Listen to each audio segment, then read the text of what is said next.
Happy October to those who celebrate. It's been an exceptionally bullish week for crypto with Bitcoin up about 10% and tons of news to unpack that seems to be tailwinds for the crypto industry. Good thing we have NLW here to help us go through the top stories of the week. This is the Friday Five. Let's go. Let's go.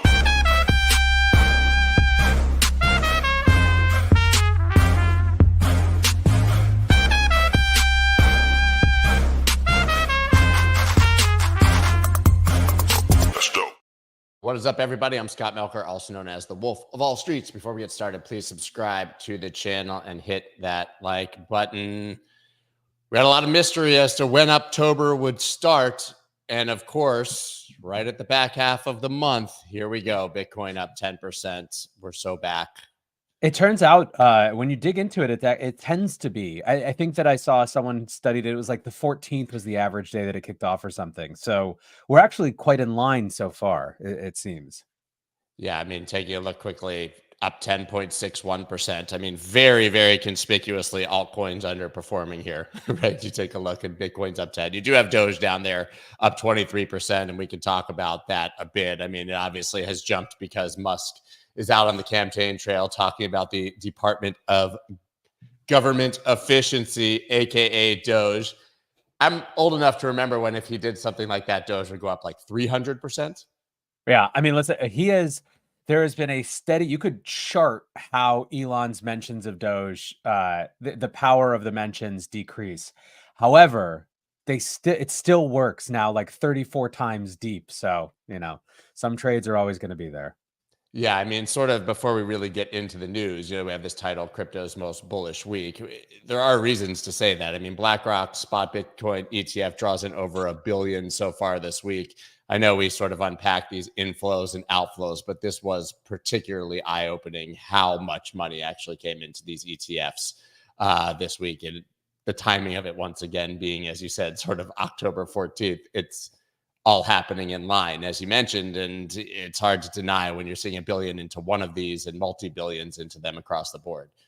Yeah, I mean, it's interesting. I think one of the when it comes to Bitcoin dominance, there's sort of a broader question I think that we've had ever since the beginning of the summer, which is where the hell are we in the cycle, right? Like, are we still watching similar patterns to previous cycles play out? Have the ETFs totally disrupted them? Have they minorly disrupted them? This is a sort of a big question. Like, how much predictive power does sort of past cycle stuff have currently?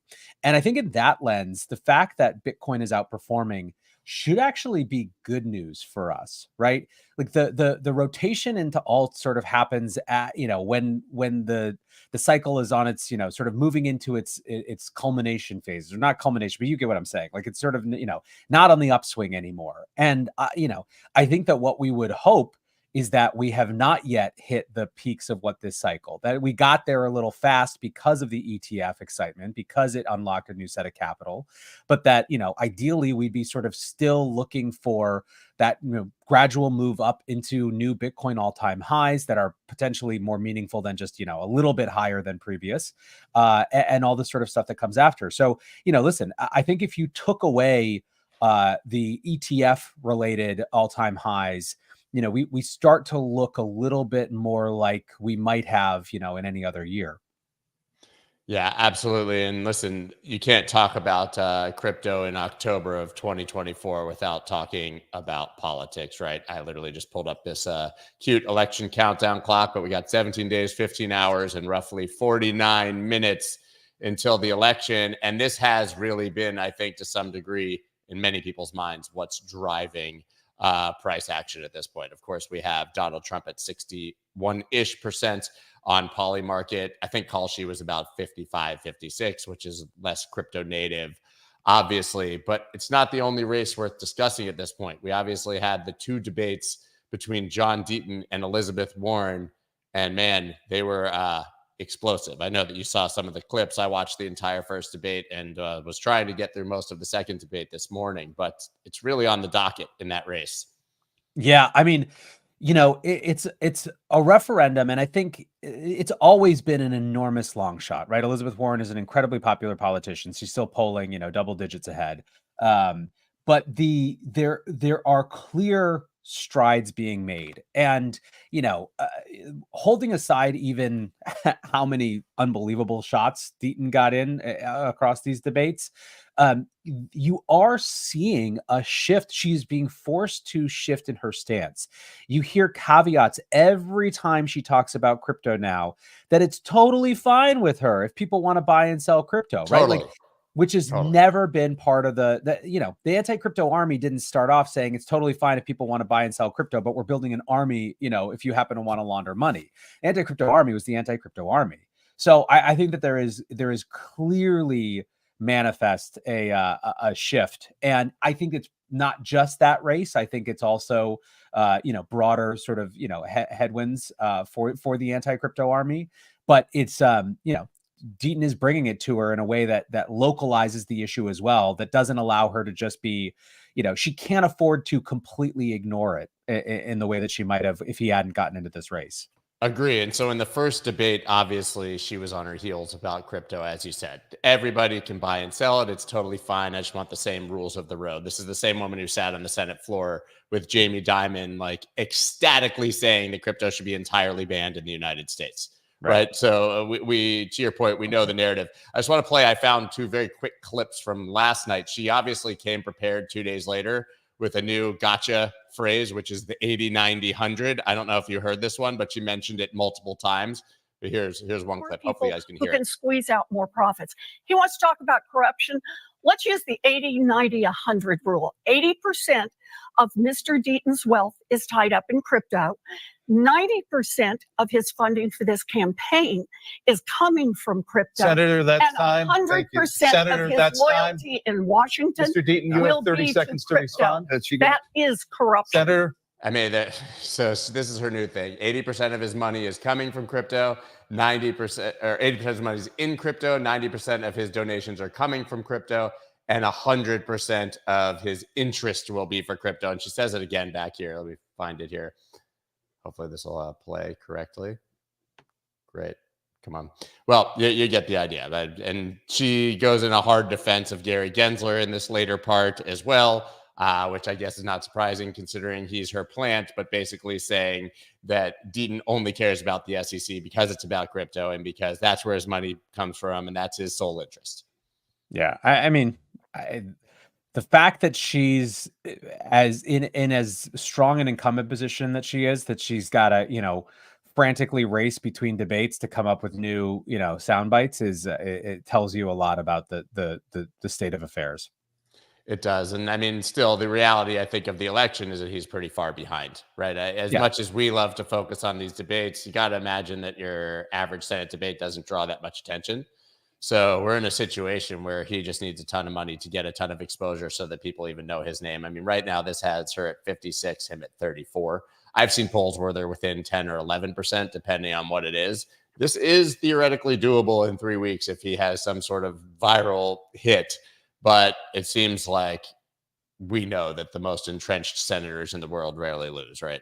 Yeah, of course. I don't, look, you never get into an election with 100% conviction that you're going to lose. You just couldn't fight it that way. But I also think that he clearly got into this election for more than just the very outside chance that he would win. He got in to take these issues to her, to plant them, on her front door, make her answer those questions in front of her constituents, and he has. Yeah, I was always most interested. Listen, if he has a 1% chance of winning, great. I'm willing to support that. I just wanted to hear them on the debate stage and make her answer the questions, and she did. So I found it personally gratifying and entertaining, but it doesn't mean that I think he's necessarily going to be able to pull this off in a few weeks. Moving on to somebody who's been aggressively campaigning, we've got Elon Musk here. And he's obviously been on the campaign trail in Pennsylvania, which I think has had a meaningful impact.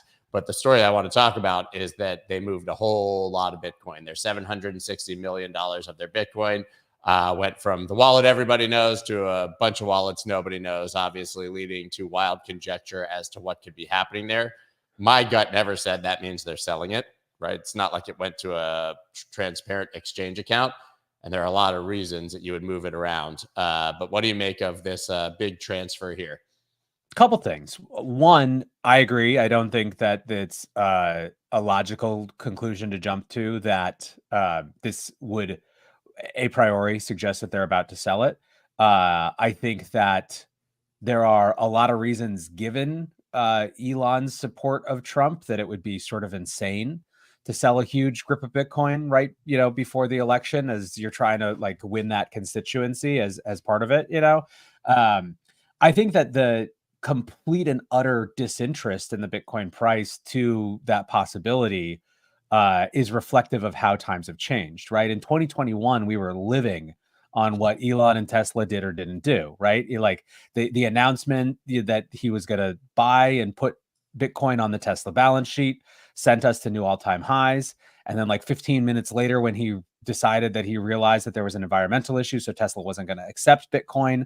I mean, that was the thing that stopped that last bull cycle. Yeah, I mean, fully. So I think that we got used to Elon as a fickle friend, among other things. But look, Bitcoin didn't bat an eye. And I think that, especially in the context of the inflows that we've seen from ETFs this week, the ability for Bitcoin to handle 760 million, in sales, even if that were to happen, I think is just so different now than it was back then.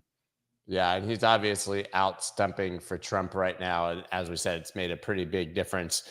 Meanwhile, on the other side, our next story is that Trump is still launching shitcoins over here. Trump-linked world, and I shouldn't say that negatively. Trump is launching his own DeFi project, which is a fork of Aave. Trump-linked World Liberty Financial to raise $300 million at 1.5 valuation. That's kind of how it started.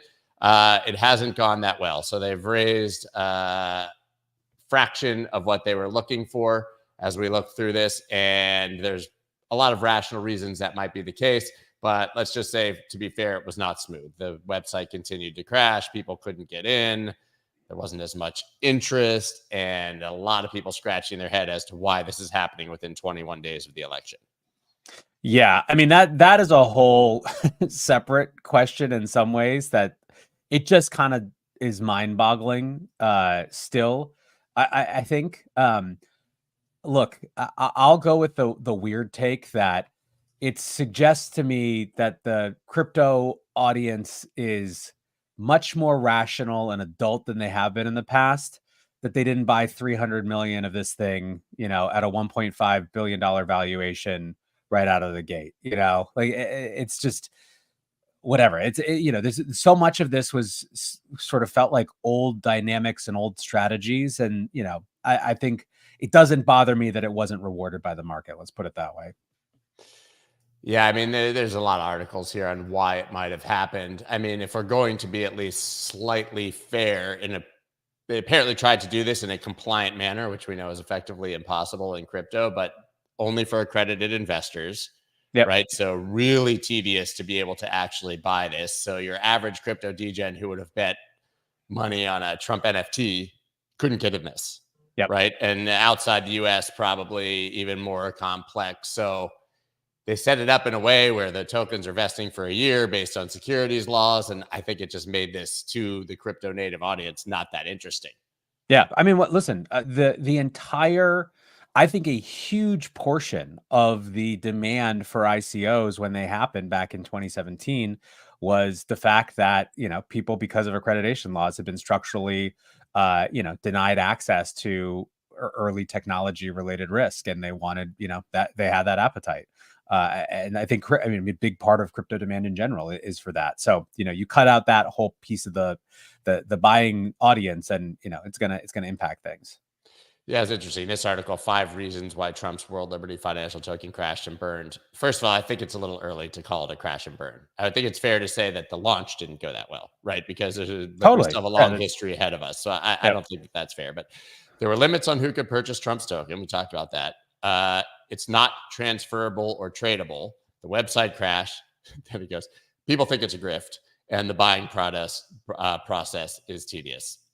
I still think that this actually, whether you want to believe it or not, probably has a fighting chance. It just wasn't that great of a early sale here. Yeah. It is it exists now, and it's going to continue to exist. So we'll Yeah. see how it evolves from here. Absolutely. So the next one, then obviously we have to go into his opponent, Vice President Kamala Harris, and her positions on crypto, which lit the world on fire this week, obviously, because she said she was going to support a comprehensive framework, regulatory framework for crypto, but then specifically tied it to the future of Black men. So Kamala Harris will deliver for Black men, crypto being a part of that. Kamala Harris has released a policy for Black men in America. It consists of protecting crypto investments, of course, right next to legalizing recreational marijuana. And crypto gets a color. It's black. I mean, is this a fair criticism, the way that this is being skinned by the media? Sort of. So look, it's unbelievably weird and ham-fisted the way that this was approached. Let's talk about what I think they were going for. And obviously, I have no insight into the campaign. There is an acknowledgement implicit here that Black audiences, Black male audiences in particular, are buying crypto at a higher rate than others, right? This is not just Black audiences, it's other minority groups in America as well. And the cynical take that many progressives have taken is that this is predatory inclusion, right? That's a phrase that you'll hear, that it's sort of a way of playing on people's fears, and it's not actually giving them access to any sort of better financial system. It's just it's a predatory approach. This is the most positive take on that, I think, in some ways, potentially a sort of an acknowledgement that there are legitimate reasons, or this is the way that she could have taken this. She could have said, this is an important thing to an important constituency. Like, I'm for important things for an important constituency.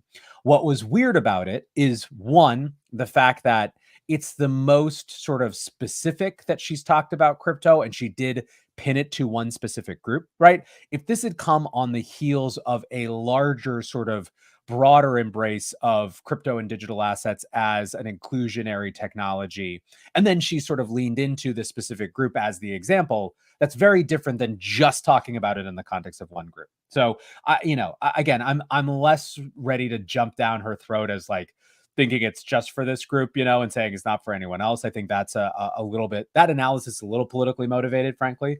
But it's very weird she did it. And I think that the bigger issue for people who are in crypto, even if you don't want to take her to task for that stuff, is that it's got the very Genslerian language of protection. And in fact, what they say they're going to do is incredibly weird. Like, they say they're going to guarantee like the protection of people's crypto. Like, it's not about making sure they have access to it or that it's safe. It's like, it's basically like, we're going to protect you from your own crypto investments is kind of the vibe. And so that's the part that rubbed me the most wrong, was is very patronizing as written, as literally written.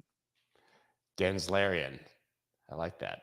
Yeah. It also didn't work, for what it's worth. No one was stoked on this. The whole crypto sector was sort of, pick your reason to find it just weird, even if not like, outright offensive. And then the progressives just freaked the hell out about it too, right? I could pull up quotes from these groups who are basically just like, they think that Kamala's in the pocket of crypto because of this, and they use language like that. I mean, literally, if you go look at progressive Twitter, everyone. Yeah, it's unbelievable. So very ineffective, if nothing else. Yeah, it's like you have what we heard from Elizabeth Warren, like the hyper progressives are saying, if you're even speaking favorably of it, and especially in this manner, then you must be in the pocket of crypto, and they're giving you money. And this billionaire Chris Larson from XRP gave you money, so that's why you're saying this. And everyone else is like, you completely don't get it, and you're pandering to race. Yeah. And it makes no sense. She lost everyone here. And to be fair, like, we know that politicians, when speaking to a certain audience, pander to that audience, right? She's there for a very specific reason, and that's to gain votes from those people. But she should have just said, "Hey, we're going to get a clear." No, but that's what I'm saying. Such a failed pandering that everybody's critical of is just, let me say, colorblind. Although I guess is the wrong term. It's just I think. Look, I also think that this is very exemplary of the challenge that Democrats have woven themselves into over the last couple of years is that by making this such a caustic issue and sort of embracing the Warren anti-crypto army approach, it makes it nearly impossible for them to walk back, because it just means that they're going to lose, get this angry part of their own party that they have to deal with all the time. Like, you can't spend 3 years convincing people, or trying to convince, members of your own party and rally your base by saying that this thing is just the next coming of the evil, financial set, and then go back on it. So, they're in a bind, but it's a bind of their own making. And then we have the more dystopian side of crypto as our final and fifth story, which is, of course, Sam Altman. His eye-scanning orbs can now be summoned like a pizza. Says WorldCoin exec, the project will now be simply known as World. That's a bold name, World. And plans to release Orb 2.0, the executives said during a media event. They had this big media event. They basically unveiled the Orb 0.2 that can just show up at your door and scan your eyeball. And they got rid of the coin part because crypto. Yeah. I let's put it this way. I don't think that this announcement changed anyone's sort of base set of how they feel about this.